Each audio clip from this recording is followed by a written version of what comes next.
BS Patil sir ಅವರೇ, ಅದೇ ರೀತಿಯಾಗಿ ಇನ್ನೋರ್ವ ಅತಿಥಿಗಳಾಗಿ ಆಗಮಿಸಿರ್ತಕ್ಕಂಥ ಸುರೇಶ್ ಬಡಿಗೇರ್ ಸರ್ ಅವರೇ, ಅದೇ ರೀತಿಯಾಗಿ ಕಾಲೇಜಿನ ಗುರುಜಿ ಮತ್ತು KUP ಕಾಲೇಜಿನ ಕೇಂದ್ರ ಬಿಂದು ಮತ್ತು ಅಧ್ಯಕ್ಷರಾಗಿರ್ತಕ್ಕಂಥ ಶ್ರೀ ಕಲ್ಯಾಣ್ ಕುಮಾರ್ ಸೀರೋನ್ ಸರ್ ಅವರೇ, ಅದೇ ರೀತಿಯಾಗಿ KUP ಕಾಲೇಜು ಮತ್ತು ಗುರುಜಿ ಕಾಲೇಜಿನ ಉಪನ್ಯಾಸಕರೇ, ಅದೇ ರೀತಿಯಾಗಿ ಅಜೋದಯ ಪ್ರಾಥಮಿಕ ಶಾಲೆಯ ಮುಖ್ಯ ಗುರುಗಳು ಹಾಗೂ ಶಿಕ್ಷಕರೇ, ಅದೇ ರೀತಿಯಾಗಿ ಗುರುಜಿ ಡಿಗ್ರಿ ಕಾಲೇಜು ಮತ್ತು KUP ಕಾಲೇಜಿನ ವಿದ್ಯಾರ್ಥಿ ಸಂಘದ ಕಾರ್ಯನಿರತ ಪತ್ರಕರ್ತರ ಸಂಘದ ಉಪಾಧ್ಯಕ್ಷರು, ನನ್ನ ಆತ್ಮೀಯ ಸ್ನೇಹಿತರು, ಹಿರಿಯರಾದಂಥ ಸುರೇಶ್ ಬಡಿಗೇರ್ ಸಹೋದರವರು ಮತ್ತು ಈ ಸಂಸ್ಥೆಯ ಸಂಸ್ಥಾಪಕ ಅಧ್ಯಕ್ಷರಾದಂಥ ಕಲ್ಯಾಣ್ ಕುಮಾರ್ ಸಿಲ್ವಂತ್ ಅವರು ಮತ್ತು ಈ ಕಾಲೇಜಿನ ಪ್ರಾಚಾರ್ಯರು ಮತ್ತು ಎಲ್ಲ ಉಪನ್ಯಾಸಕ ವರ್ಗ ಮತ್ತು ವಿದ್ಯಾರ್ಥಿನಿಯರಿಗೆ ಈ ಒಂದು ಬೀಳ್ಕೊಡುವ ಸಮಾರಂಭದ ಶುಭಾಶಯಗಳು ಕೋರುತ್ತಾ ತಮಗೆ ನಾನು 2 ವಿಚಾರಗಳು ಹಂಚಿಕೊಳ್ತೇನೆ.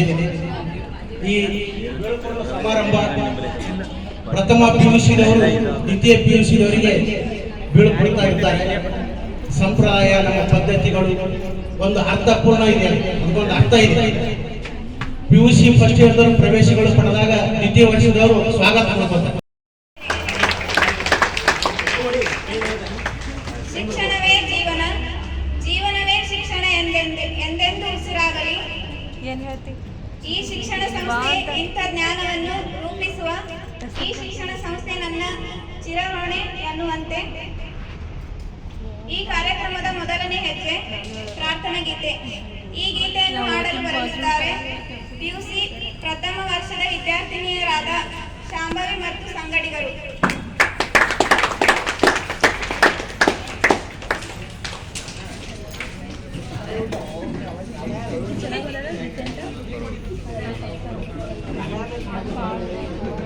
ಶ್ರೀಕಾರನೇ ಶ್ರೀನಿವಾಸನೇ ಶೇಷಾದ್ರಿ ಗಿರಿವಾಸ ಶ್ರೀರಮಣನೇ ಶ್ರೀಚಕ್ರ ಶ್ರೀಶಂಖಭೂಷಿತನೇ ಆತ್ಮಾಯ ದೇಹಾಯ ಆರಾಧನೆ ಕರೆದರೆ ಬರುವ ಕಲಿಯುಗ ದೈವ ಪಾಪ ವಿನಾಶ ಲಕ್ಷ್ಮಿಯ ಮನವ ಕಲುಕುತ್ತಲಿರುವ ಶ್ರೀ ವೆಂಕಟೇಶ ಭದ್ರಾದ್ರಿ ರಾಮನು ಇವನೇ ಮಧುರ. ಇದೇ ಅಂತರಂಗ ಸ್ತುತಿ, ಇದೇ ಬಹಿರಂಗ ಸ್ತುತಿ, ಇದೇ ನಮ್ಮ ಕೂಡಲ ಸಂಗಮ ದೇವ ನೆಲೆಸುವ ಪರಿ ಎಂದು ಹೇಳುತ್ತಾ ಈ ಕಾರ್ಯಕ್ರಮಕ್ಕೆ ಉದ್ಘಾಟಕರಾಗಿ ಆಗಮಿಸಿದಂತ ಶ್ರೀ BM ಪಾಟೀಲ್ ರಾಜರು MJ PU ಕಾಲೇಜ್ ಕಲಬುರಗಿ ಇವರಿಗೂ ನಮ್ಮ ಕಾಲೇಜಿನ ವತಿಯಿಂದ ಹಾಗೂ ನಿಮ್ಮ ಎಲ್ಲರ ವತಿಯಿಂದ ತುಂಬು ಹೃದಯದ ಸ್ವಾಗತವನ್ನು ಕೋರುತ್ತೇನೆ.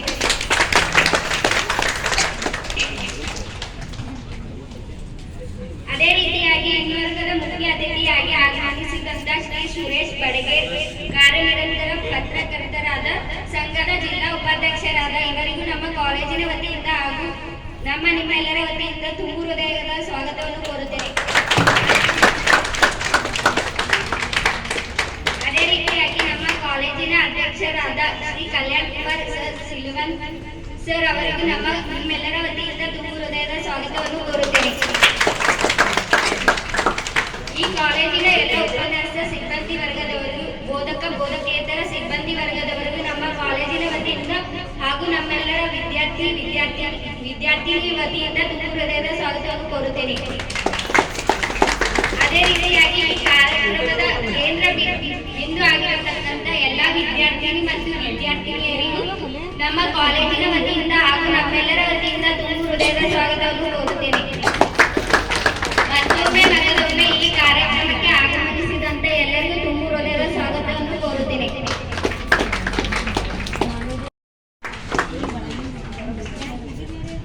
ಎಲ್ರಿಗೂ ನಮಸ್ಕಾರ. ಸುಸ್ತಾಗಿ ಹೋಗಿರ್ಲಿಲ್ಲ, ಅದ್ರಾಗಿ ಒಂದು ಕಾಲೇಜ್ ಬೇರೆ ಬಿಟ್ಟು ಹೋಗ್ಬೇಕು, ಸ್ವಲ್ಪ ದುಃಖ ಆಗ ಸಹಜ. ಹೌದೋ ಇಲ್ಲೋ? ಹಿಂದ್ಕುಂತವ್ರಿಗೆಲ್ಲ ಕೇಳ್ಬಿಟ್ಟಲ್ಲ, 5 ನಿಮಿಷ ಮುಗಿಸ್ತೀನಿ. 5 ನಿಮಿಷದಲ್ಲಿ ಬೇಕಾದ್ರೆ ನಿಮಗೇನಾದ್ರೂ ಬಹಳ ಬೇಜಾರಾಗಿರ್ತಂದ್ರೆ ಜೋರಾಗಿ ಚಪ್ಪಾಳೆ ತಟ್ಟಿದ್ರೆ ಸಾಕು. ಸಮಯವನ್ನ ಬಹಳ ಸರಿಯಾಗಿ ಅರ್ಥ ಮಾಡಿಕೊಳ್ಳುವರು ನಾವು. ವೇದಿಕೆ ಮೇಲೆ ಆಸೀನರಾಗಿರ್ತಕ್ಕಂಥ ಮತ್ತು ಈಗ ತಾನೇ ಮಾತನಾಡಿದ ಹಿರಿಯರು ಮತ್ತು ಉಪನ್ಯಾಸಕರಾಗಿರ್ತಕ್ಕಂಥ ಸನ್ಮಾನ್ಯ PS ಮಾಲಿಕ್ ಪಾಟೀಲ್ ಸರ್ ಅವರೇ, ನನಗೆ ಹಿರಿಯ ಅಣ್ಣ ಮತ್ತು ಶಿಕ್ಷಣ ಕ್ಷೇತ್ರದಲ್ಲಿ ಅದ್ವಿತೀಯ ಸಾಧನೆ ಮಾಡಿರ್ತಕ್ಕಂಥ ಈ ಕಾಲೇಜಿನ ಸಂಸ್ಥಾಪಕರಾಗಿರುವ ಸೀಲ್ವಂತ್ ಅಣ್ಣವರೇ ಮತ್ತು ನನ್ನ ಆತ್ಮೀಯ ಸ್ನೇಹಿತರು, ಈ ಕಾಲೇಜಿನ ಪ್ರಾಚಾರ್ಯರೇ, ಎಲ್ಲ ಈ ಕಾಲೇಜಿನ ವಿದ್ಯಾರ್ಥಿಗಳೇ, ಎಲ್ಲರೂ ಇಲ್ಲೇ ಇದ್ದೀರಾ? ಇಲ್ಲೇ ಇದ್ದೀರಿ? ನಾನು ಈ ಕಾಲೇಜಿನ ಒಳಗಡೆ ಬರಬೇಕಾದ್ರೆ ಇತ್ತೀಚಿನ ಒಂದು ಫೇಮಸ್ ಹಾಡ ನೆನಪಂತ ನನಗೆ. ಬಹುಶಃ ಅದು ಹಾಡ ಹಾಡ್ಬೇಕಂದ ತಕ್ಷಣನೇ, ಇಲ್ಲಿ ಬಂದ ತಕ್ಷಣ ಅದು ಹಾಡ ಇಲ್ಲ, ಇದು ಕಾರ್ಯಕ್ರಮಕ್ಕೆ ಶೂಟ್ ಆಗಲ್ಲ ಅಂತ ಅನಿಸ್ತಾರೆ. ನಿಮ್ಗೆಲ್ಲ ಫೇಮಸ್ ಗೊತ್ತಿದೆ, ಎಲ್ಲಿ ಹೋದ್ರು ಸಹಿತ ನಮ್ಮ ಲಾರಿ ಆಟೋದಾಗ ಯಾವುದು ಯಾರೋ ಹೇಳಿದ್ರದು, ಎಷ್ಟು ಭವಿಷ್ಯ ಹೇಳ್ತಾರೆ ಈ ಕಾಲೇಜ್ನಾಗ. ನನ್ನ ಮನಸ್ಸಿನಾಗ ಇದ್ದಿದೆ, ಅವ್ರು ಹೇಳಿದ್ರು. ಹಾ ಯಾವುದು ಲಾವಣ್ಯ? ಯಾವ ಲಾವಣ್ಯ? ಲಂಗಾದವರೇ ಮಸ್ತ್ ಕಾಣ್ತಿ ಲಾವಣ್ಯ ಅಂತ ಹೇಳಿ ನಂಗೆ ಬಹಳ ಚಲೋ ನೆನ್ಪರ್ತದ ಹಾಡ. ಮತ್ ಚಲೋ ಹಾಡ್ಲಕ್ಕ ಬರ್ತದೆ. ಆದ್ರೆ ಏನ್ ಪರಿಸ್ಥಿತಿ ಗಂಭೀರ ಆಯ್ತಂದ್ರ,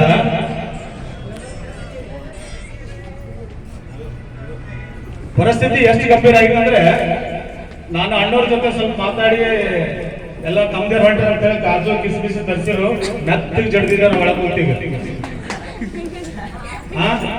ಅದು ಮಾಡ್ಕೊಂಡು ಲಂಗಾದವಣೆ ಮಸ್ತ್ ಕಾಣ್ತಿ ಲಾವಣ್ಯ ಆಡ್ಬೇಕಂತಂದ್ರ, ಸೀರೆ ಹಾಕೊಂಡ್ ಬಂದಿದ್ದೀನಿ ಲಾವಣ್ಯ. ಮುಂದೆ ನೀವ್ ಮಾಡ್ಬೇಕು, ನನಗೆ ಯಾರ್ದು ಮೊಬೈಲ್ ನಂಬರ್ ಬೇಕಾಗಿಲ್ಲ. ಸ್ವಲ್ಪ ನಗ್ಬೇಕು ನೀವೆಲ್ಲ, ಹೀಗೆ ಕುಂತ್ರೆ ಹೆಂಗ? ಬಹಳ ಒಳ್ಳೆಯ ಕಾಲೇಜು. ನಾನು ಬಂದೆ, ನಿಮ್ಮನ್ನೆಲ್ಲ ನೋಡಿ ನನಗೆ ಒಂದು ಖುಷಿ ಏನೈತಂದ್ರೆ, ಕೇಳಕ್ರಿ, ಕನಿಷ್ಠ ಪಕ್ಷ ಕಾಲೇಜು ಬಿಟ್ಟು ಹೋಗುವ ಸಂದರ್ಭದಲ್ಲಿ ಸೀರೆ ಉಟ್ಕೊಳ್ಳೋದ್ರೆ ಕಲ್ತಿರಲ್ಲ. ಅಪ್ಪ, ಇದಕ್ಕಿಂತ ದೊಡ್ಡ ವಿಷಯ ಯಾವುದೂ ಇಲ್ಲ. ನಾನು ಮೊನ್ನೆ ಒಂದು ಮಹಿಳೆಯರ ಕಾಲೇಜ್ ಹೋಗಿದ್ದೆ, ಕೇಳಕ್ರಿ. ಆ ಕಾಲೇಜ್ ಹೋದಾಗ ನನಗೆ ನಮ್ಮ ಫ್ರೆಂಡ್ ಹೇಳ್ತೀವಿ, ಇನ್ನು ಮುಂದೆ ಸೀರೆ ಹೇಗೆ ಉಟ್ಟಿಕೊಳ್ಳಬೇಕು ಎನ್ನುವ ಕ್ಲಾಸ್ಗಳು ಪ್ರಾರಂಭವಾಗುತ್ತದೆ. ಬಹುಶಃ ಅವರು ಪ್ರವೇಶ ಪಡೆದು ಪರೀಕ್ಷೆ ಪಾಸ್ ಆಗಿ ಪ್ರವೇಶ ಪಡೆಯೋಸ್ಕರ ಈ ಕಾಲೇಜಿನಿಂದ ನಿರ್ಮಿಸ್ತಾರೆ ಅಂತೇಳಿ ಬೀಳ್ಕೊಡೋ ಸಮಾರಂಭ ಮಾಡೋದು ನಮ್ಮ ಒಂದು ಪದ್ಧತಿ, ಸಂಪ್ರದಾಯ ಆಗಿದೆ.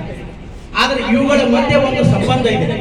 ವಿದ್ಯಾರ್ಥಿಗಳ ಇಲ್ಲಿ 2 ವರ್ಷಗಳ ಕಾಲ ತಾವು ಯಾವ ರೀತಿ ಒಂದು ಈ ಕಾಲೇಜಿನ ವಾತಾವರಣ, ಉಪನ್ಯಾಸಕರ ಜೊತೆಗೆ ತಮ್ಮ ಸಂಬಂಧ, ಪ್ರಾಚಾರ್ಯ ಜೊತೆಗೆ ತಮ್ಮ ಸಂಬಂಧ, ಸಂಸ್ಥೆ ಜೊತೆಗೆ ತಮ್ಮ ಸಂಬಂಧ, ಸ್ನೇಹಿತರ ಜೊತೆಗೆ ಸಂಬಂಧಗಳು ತಾವು ಹಂಚಿಕೊಳ್ತೀವಿ.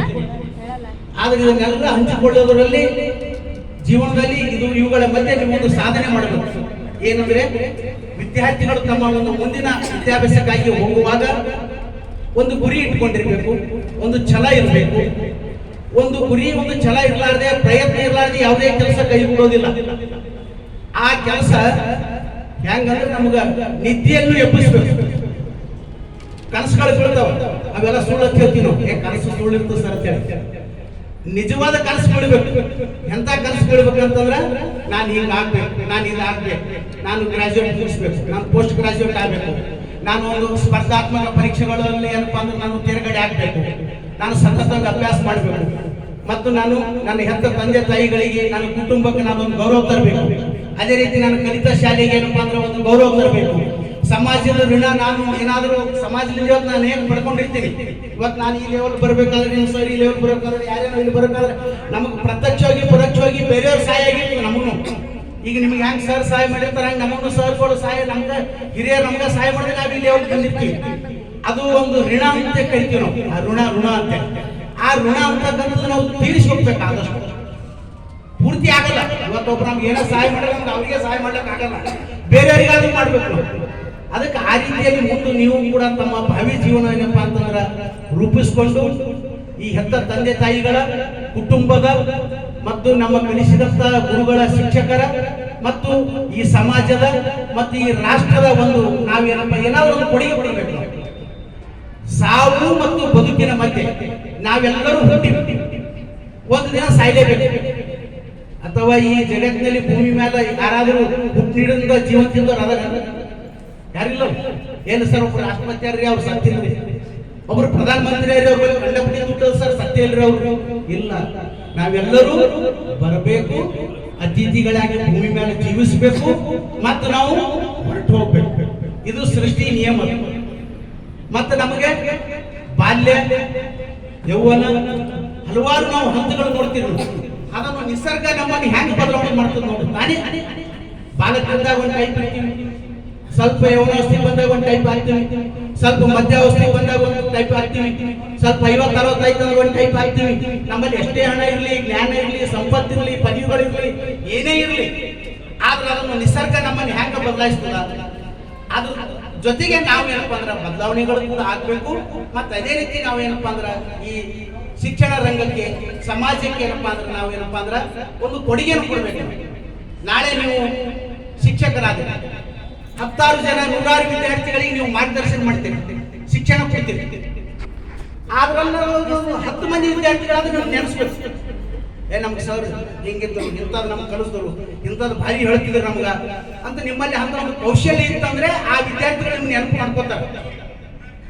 ನಿಮ್ಮ ಒಂದು ಟೀಚಿಂಗ್ ಮೆಥಡ್ ಆಗಲಿ, ನಿಮ್ಮ ಲೈಫ್ ಸ್ಟೈಲ್ ಆಗಲಿ, ನಿಮ್ಮ ಬಿಹೇವಿಯರ್ ಆಗಲಿ ಸರಿ ಇರ್ಲಿಲ್ಲಪ್ಪ ಅಂದ್ರ ಯಾವ ವಿದ್ಯಾರ್ಥಿನೂ ನಿಮ್ಮನ್ನು ನೆನ್ಸಂಗಿಲ್ಲ, ಯಾವ ಸಮಾಜನೂ ನಿಮ್ಗೆ ನೆನ್ಸಂಗಿಲ್ಲ. ಯಾಕಂತಂದ್ರ ಏನೋ ನಿಮ್ಮಲ್ಲಿ ಆ ರೀತಿ ಒಂದು ಇದನ್ನೇ ಇಲ್ಲ ಅಂದಾಗ ಏನಾಗ್ಬಿಡ್ತದ, ಯಾರು ನಮ್ಮನ್ನು ನೆನ್ಸಂಗಿಲ್ಲ. ನಿಮ್ಮ ಕಲಿಸಿದಂತ ಶಿಕ್ಷಕರು ಎದುರು ಹೊಂಟರು, ಬಿಡ್ರಿ ಅವೇನು ಏನ್ ಹೇಳ್ತಿದ್ದ ರೆಡಿ ಇದ್ದವನು, ಅವ್ನಿಗೇನು ಹೇಳಕ್ ಬರ್ತಿದ್ದಿಲ್ಲ, ಬರೇ ಬೈತಿದ್ದ ನಮ್ಗ ಅಂತೇಳಿ ಈ ತರ ಮಾತಾಡ್ಬಿಡ್ತೀರಿ. ಬೈಯೋರು ಕೆಟ್ಟವರಲ್ಲ, ನಿಮ್ಮ ಅಂಕು ಟಂಕುಗಳು ತಿದ್ದುದಕ್ಕೋಸ್ಕರ ತಂದೆ ತಾಯಿಗಳು